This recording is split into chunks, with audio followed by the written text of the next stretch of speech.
이렇게 인사하겠습니다. 복음이 당신을 행복한 삶으로 이끄실 것입니다. 복음이 당신을 행복한 삶으로 이끄실 것입니다. 오늘도 귀한 말씀을 통해서 하나님께서 우리를 행복한 삶으로 이끌어 주시리라 믿습니다. 여러분, 오직 의인은 믿음으로 말미암아 살리라, 이 귀한 명제를 대선언으로 남기면서 로마서 말씀을 시작을 했습니다. 제가 계속해서 매주마다 지난 본문을 조금씩 이렇게 정리해드리는 이유가 있는데, 성경은 단편으로 보면은 큰 뜻을 이해하기가 어렵습니다. 그래서 전체를 한번 살펴보는 차원에서 제가 정리를 좀 해드리려고 합니다. 로마서를 통하여서 복음 외에는 어떤 것도 믿음으로 접근할 수 없다 대선언을 남겼죠. 그리고 이 복음은 실천이 반드시 수반돼야 된다. 실천이 있을 때 그 복음은 믿음으로 승화될 수 있다라고 말씀을 나눴습니다. 그렇게 될 때에 영리가 아닌 순리의 삶을 살아갈 수가 있습니다. 가장 먼저 복음을 실천한 분이 계시는데, 그분이 바로 오늘 우리가 믿고 있는 예수 그리스도입니다. 조금 있다가 이 이야기를 조금 더 풀어보려고 합니다. 그런데 성경이 지켜본 유대인의 모습은 그리 평탄하지는 않았던 것 같습니다. 매우 달랐습니다. 어쩌면 지난주 말씀에도 살펴봤던 것처럼 우리의 모습은 아닌가 조심스럽게 또 한번 생각해 봅니다. 유대인들의 삶은 율법의 삶이었습니다. 그렇죠? 율법을 열심히 배웠습니다. 그들은 율법 없이는 살 수가 없었습니다. 그리고 가르치는 자가 되고 나니까 그 율법에서 졸업하는 놀라운 일이 또 벌어지게 되었죠. 실천하지 않는 그런 믿음의 삶은 결국 오늘 2장 24절에서는 하나님의 이름을 욕되게 한다, 하나님의 이름을 모독하는 일이다 라고 그렇게 평가까지 내려버렸습니다. 그럼에도 유대인은 이를 변호하고 싶어서 정당하게 바울에게 이야기했던 것 같습니다. 그래서 바울이 세 가지 질문을 던졌습니다. 첫 번째는, 하나님의 말씀을 맡은 당신들이요, 여러분들은 항상 말씀을 맡았기 때문에 신실하고 바른 길을 걸어가십니까? 라고 묻고 있습니다. 그런데 생각해 보니까 유대인들은 그렇지가 않았습니다. 우리 또한 그렇지가 않지요. 항상이 아니라 가끔 상황에 따라서 하나님 말씀을 받아들이게 되죠. 두 번째 질문이었습니다. 그러면 우리의 불성실함으로 인해서 하나님은 그러면 악한 분입니까? 라고 물었습니다. 거기에 대한 답변이 예스라고 한다면 심각해지죠. 왜요? 우리의 불성실함으로 하나님이 악한 분이 되어버리면 하나님은 신실하지 않는, 정의롭지 않은 분이 되어버립니다. 아니라고 답을 하려고 하니까 2장 24절에 이미 또 증거를 남겼습니다. 우리의 행실로 인하여서 하나님이 욕먹는다 라고 말했죠.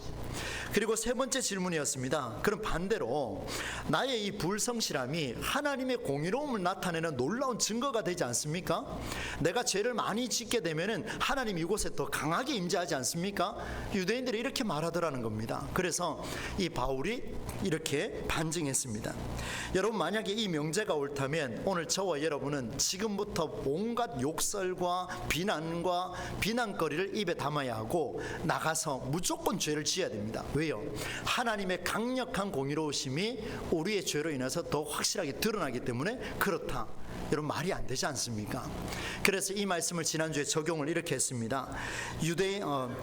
우리는 누군가의 거짓 때문에 인해서 하나님이 살아있는 분이라고 생각할 때가 있습니다. 그게 무슨 말인가 하면, 어떤 사람이 사업이 망하고 가정이 실패하고 질병에 걸리고 풍파를 만나게 되면, 그렇지, 저 사람 저래 될 줄 알았어, 그럴 줄 알았어 라고 말하는 이런 모든 것들, 그로 인하여서 하나님은 살아계십니다라고 말하는 순간 우리도 유대인들처럼 똑같이 반복하고 있더라는 거예요.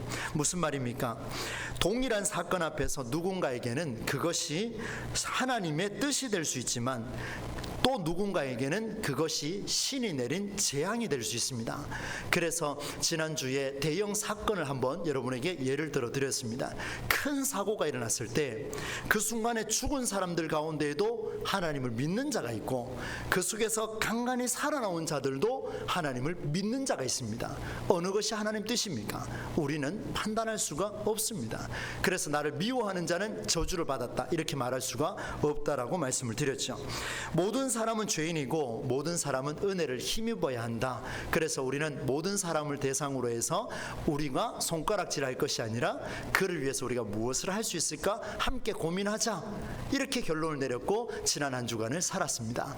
여러분 어떻습니까? 지난 한 주 동안 모든 사람은 은혜를 힘입어야 할 대상으로 여기셨습니까? 아니면 또 똑같이 그렇지 하나님이 저주하셔서 이렇게 말하고 지내셨습니까? 그 대답은 여러분 하나님 앞에서 각자가 해보시기를 바랍니다. 여러분 이런 정도가 된다면 유대인은 참 불쌍합니다. 유대인이지요, 할례를 받았지요, 하나님의 말씀까지 받았는데 이 바울이요 계속해서 경고하고 있습니다. 너네가 뭐 잘났냐 이렇게 말하고 있으니까 오히려 차라리 이런 생각이 들었습니다. 율법이 없었으면 어땠을까? 하나님이 이스라엘 백성들에게 말씀을 주지 않았으면 어땠을까? 이런 욕도 안 먹어도 되지 않습니까? 물론 이런 논리는 지난주에 언급을 했었습니다. 차라리 율법을 버리는 게 나을지도 모르겠다라는 생각이 들었는데, 여러분 오늘 본문 말씀은 조금 어렵습니다만은 잘 한번 집중해 보십시오. 율법을 내가 다 소화할 수 없기 때문에 버려야 할 것인가, 아니면 이 율법을 그럼에도 불구하고 세워가야 할 것인가, 여기에 모든 초점이 잡혀져 있습니다. 저는 오늘 말씀을 이렇게 한번 풀어보려고 합니다. 일주일 동안 고민하다가 지난 간방에도 참 거의 뜬 눈으로 보내게 됐는데, 하나님께서 이 말씀을 한 절 한 절을 보게 되면 다 이해가 돼요. 그런데 연결해서 보면은요 이해가 되지가 않습니다. 하나님 이 말씀이 나에게 무슨 의미를 주십니까? 정작 말씀을 선포하는 이 목사에게 하나님 무엇을 요청을 하십니까? 제가 어떻게 살면 좋겠습니까? 라는 이런 질문 속에서 말씀을 마주했습니다. 이런 전개를 가지겠습니다. 여러분 율법이 가진 특징이 한계가 있습니다. 그 한계를 조금 이따 보겠습니다. 그리고 율법이 가진 특징이 한계가 있으니까 여러분 이게 율법이 가진 한계를 끝까지 가져가야 됩니까? 아니면 내려놔야 됩니까? 한계가 있으니까요. 모르겠죠, 그죠? 지금 내려놔야 됩니다. 율법이 가진 특징이 한계가 있기 때문에 내려놓으면 이것을 대체할 수 있는 게 있는데, 그게 뭐냐면 오늘 성경에서는 하나님의 의 이렇게 표현을 하고 있습니다. 이 두 가지를 분리시켜야 뭔가가 될 것 같은데, 그런데 가만히 생각해 보니까 율법도 하나님이 주셨고 하나님의 의, 이 의라는 것도 하나님이 주신 겁니다. 여러분 어떻습니까? 새로운 법을 위해서 율법을 버리라는 뜻일까? 그렇지는 않을 것 같은데, 그런데 놀랍게도 오늘 성경은 분리해야 될 것처럼 그렇게 말하고 있습니다. 그런데 결론을 먼저 말씀을 드립니다. 여러분의 혼란을 막기 위해서 여러분 31절을 한번 보십시오. 31절 보시면 제가 성경에 있는 그대로 한번 읽어드리겠습니다. 그런즉 우리가 믿음으로 말미암아 율법을 파기하느냐? 그럴 수 없느니라. 도리어 율법을 어떻게 한다고 되어 있습니까? 굳게 세우느니라. 율법이 파기돼야 될 것이 아니고 오히려 굳게 세워야 된다, 이렇게 말하고 있습니다. 굉장히 난해해지는 그런 결론입니다. 그러면 여러분 이 말씀 속으로 한번 초대하겠습니다. 여러분 법이 있는 이유가 무엇일까요? 우리나라에 수많은 법이 있습니다. 사회법, 헌법, 정치법, 교회법, 우리 가정법, 수많은 윤리들이 있지 않습니까? 이런 법이 있는 이유가 뭐냐면 법을 어기는 자들에게 죄를 깨닫게 하기 위해서 법을 만들어 놨습니다. 이것은 잘 가르치고 좋은 방향으로 이끈다는 교화의 의미가 담겨 있죠. 그런데 희한하게요, 이 율법도요, 하나님이 주신 말씀, 오늘 우리에게 주신 베풀어 주신 이 메시지도, 이 말씀도 율법도 기독 신앙의 삶을 점검하는 깨달음을 줍니다. 그렇죠? 여러분 매주 말씀을 통해서 우리는 깨달음을 갖지 않습니까? 그러나 이 율법은요, 죄를 깨닫는 것을 넘어서지 못하는 한계가 있습니다. 여러분 성경 한번 보시겠습니까? 20절 끝부분에 한번 보세요. 율법으로는 무엇을 깨달음이라? 죄를 깨달음이니라. 그런데 그 다음 구절 보니까 이제는 율법 외에 무엇이 나타나 그랬습니까? 하나님의 의가 나타났다, 이렇게 표현하고 있습니다. 여러분 율법은 죄를 깨닫게 해주는데 이 율법이 죄를 깨닫게는 해주지만 그 이상은 되지 않더라는 거예요. 여러분 이 참 난해하지 않습니까? 이 성경을 보고 우리 말씀 묵상하는데 우리 죄를 깨닫게 해주세요. 그런데 그것보다 더욱 위대한 게 있는데, 그게 뭐냐면 하나님의 한 의가 나타났다, 이렇게 표현을 하고 있습니다. 사랑하는 성도 여러분, 율법과 상관없이 하나님의 의가 나타나서 율법의 한계를 극복할 것을 요청하고 있습니다. 여러분 잘 따라오고 계시죠? 하나님의 의, 이게 오늘 어떻게 풀리는지를 여러분 보셔야 됩니다. 율법의 한계가 분명히 있습니다. 행하면 행할수록 죄가 드러납니다. 여러분 말씀을 들으면 들을수록 나의 못난 모습이 드러나죠. 그런데 죄를 짓지 않고자 모든 율법을 지켜낼 수 있느냐? 불가능합니다. 여기 아마 100% 지킬 수 있는 한 사람도 없을 겁니다. 불가능해요. 그래서 여러분 지키는 쪽이 아니라 적당한 선에서 이용하는 사람들이 나타나기 시작합니다. 그게 바로 오늘 바울이 경고하고 있는 유대인들의 모습입니다. 그러니 율법 아래 있는 자들은 모두 죄인이라고 아예 선언을 남겨버렸습니다. 지난주 말씀에도 오늘 19절 말씀에도 율법 아래 있는 자들은 모두 죄인이다. 그러면 이렇게 말할 수 있겠죠. 여러분 율법이 있어도 죄인이고 율법이 없어도 죄인입니다. 맞나요? 맞지요? 율법 아래 있는 모든 자들은 죄인이니까 율법을 가지든 안 가지든 상관없이 모두가 죄인입니다. 전부 다 죄인이에요. 여러분 이제 우리는 이 율법이 가진 특징을 봤습니다. 모두가 죄인입니다. 한계를 알았습니다. 그래서 훨씬 뛰어난 하나님의 의를 지금부터 한번 추구해 보려고 합니다. 그러나 여러분 앞서 제가 언급한 것과 같이 율법도 누가 주신 거라 했습니까? 하나님이 주신 겁니다. 그 율법을 포기할 수 있습니까? 포기해버리면 어떤 결과가 나오냐면 하나님 이 율법을 폐기하겠습니다. 그럼 하나님의 실수를 인정하는 것과 같습니다. 율법은 살아있는 거지 않습니까? 그런데 이 율법이 지금 하나님의 의로 대체하려고 하니까 율법을 폐기하겠습니다. 그럼 하나님의 실수를 인정하는 것과 같은 꼴이 나겠죠. 그래서 말씀을 준비하면서 그런 생각이 들었습니다. 하나님 저는 절대 포기할 수 없습니다. 이 율법을 포기할 수 없습니다. 왜요? 이것도 하나님 주셨지 않습니까? 그런데 왜 오늘 성경에는 율법과 하나님의 의를 분리해야 되는 것처럼 그렇게 말씀하고 있습니까? 이게 도대체 뭡니까 하나님? 로마서를 왜 이렇게 어렵게 썼습니까? 바울이 있으면 제가 한번 물어보고 싶습니다. 왜 이렇게 어렵게 썼는지. 그런데 여러분 한번 보십시오. 율법은 분명 하나님이 주신 것임을 성경이 증언하고 있습니다. 살짝 증언하고 있는데요. 여러분 21절입니다. 21절 성경에 있는 대로 같이 한번 읽어봅시다. 시작. 이제는 율법 외에 하나님의 한 의가 나타났으니 율법과 선지자들에게 증거를 받은 것이라.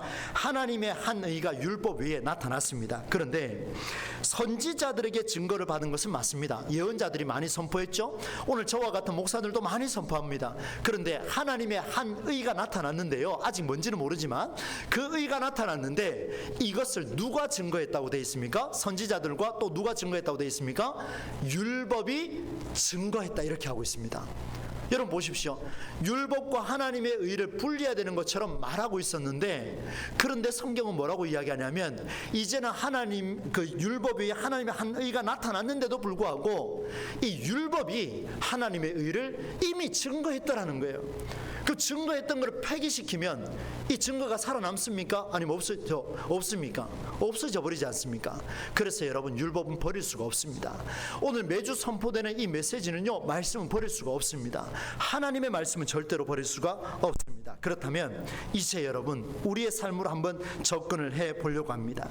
하나님께서는 이 율법과 하나님의 의를 동시에 말씀하시면서 한쪽은 파기할 수 없다 말씀하셨는데 그러면 유대인들의 그 모습 속에서 율법이 뭐가 잘못됐는지 그것이 살아나지 못했던 이유를 한번 증명하려고 합니다.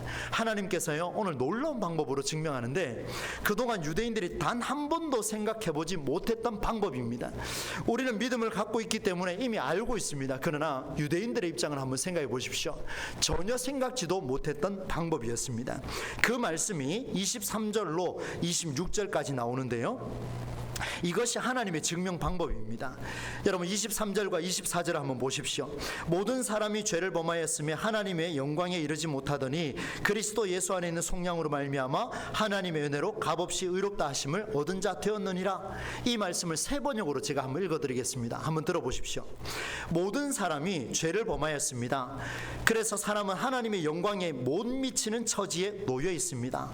그러나 사람은 그리스도 예수 안에서 얻는 구원으로 말미암아 하나님의 은혜로 값없이 의롭다는 선고를 받았습니다. 이렇게 표현하고 있습니다. 하나님의 은혜로 값없이 의롭다는 선고를 받았습니다. 지금 율법과 상관없이 하나님의 은혜가 작용했습니다. 이렇게 표현하고 있습니다.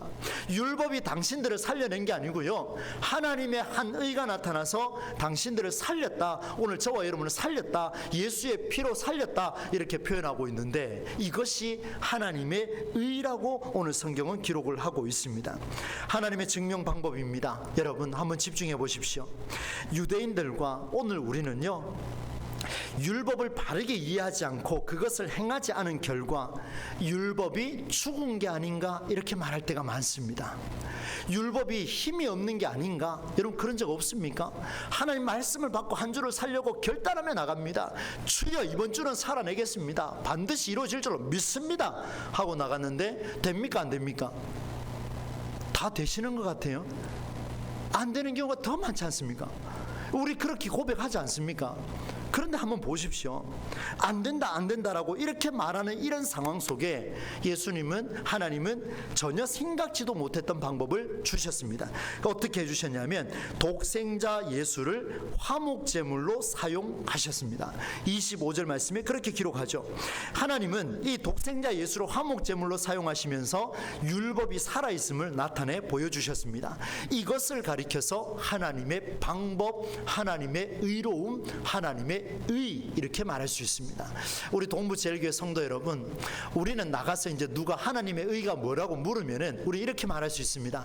하나님이 우리를 위해서 독생자를 화목제물로 주신 것이 하나님의 의입니다, 이렇게 표현할 수가 있을 것입니다. 답변하실 수 있겠죠, 그죠? 이렇게 말할 수가 있습니다. 율법을 살아있게 만들고 생명력 있게 하려고 유일한 방법이 하나님의 의를 드러내는 것인데, 그것이 화목제물로 사용하셨다는 것을 여러분 꼭 기억하시기를 바랍니다. 여러분 유대인들은요, 유대인만의 하나님을 고집하다가 율법이 생명력을 잃어버렸습니다. 유대인만의 하나님을 고집하다가 실제로 율법은 죽은 게 아니고 살아있습니다. 그러나 그들이 유대인만의 하나님이라는 차별성을 강조하면서부터 율법은 죽어가기 시작했습니다. 자, 여러분 한번 조금 집중해 보십시오. 율법은 죽어 있습니까? 살아 있습니까? 한번 답을 해볼까요? 죽어 있습니까? 살아 있습니까? 살아 있습니다. 율법은 살아 있습니다. 그런데 왜 율법이 죽은 것처럼 보이느냐 이 말입니다. 여러분 율법 그 자체는 살아 있는데 이 율법을 대하고 있는 유대인들이 잘못됐다는 거예요. 이 율법을 대하고 있는 우리가 잘못됐다는 겁니다. 안 된다 안 된다라고 말하고 있는 우리가 이 율법을 대할 때에 잘못됐다라는 것을 보여줍니다. 내 생각과 내 마음이, 바로 율법을 이용하려는 악한 내 마음이 하나님의 말씀을 내 삶에 평안하게 만들기 위해서 이용하려고 하는 그 마음이 문제가 생겼다라고 보여줍니다. 여러분 예수님께서 율법을 어떻게 생각했는지를 말씀을 드리겠습니다. 마태복음 5장 17절 말씀입니다. 내가 율법이나 선지자를 폐하러 온 줄 생각하지 말라. 폐하러 온 것이 아니요 완전하게 하려 함이라. 여러분 예수님께서 율법을 폐하러 오셨습니까? 어떻게 하러 오셨습니까? 완전하게 하려 오셨습니다. 없애려고 온 것이 아니라 완전하게 하려고 오셨습니다.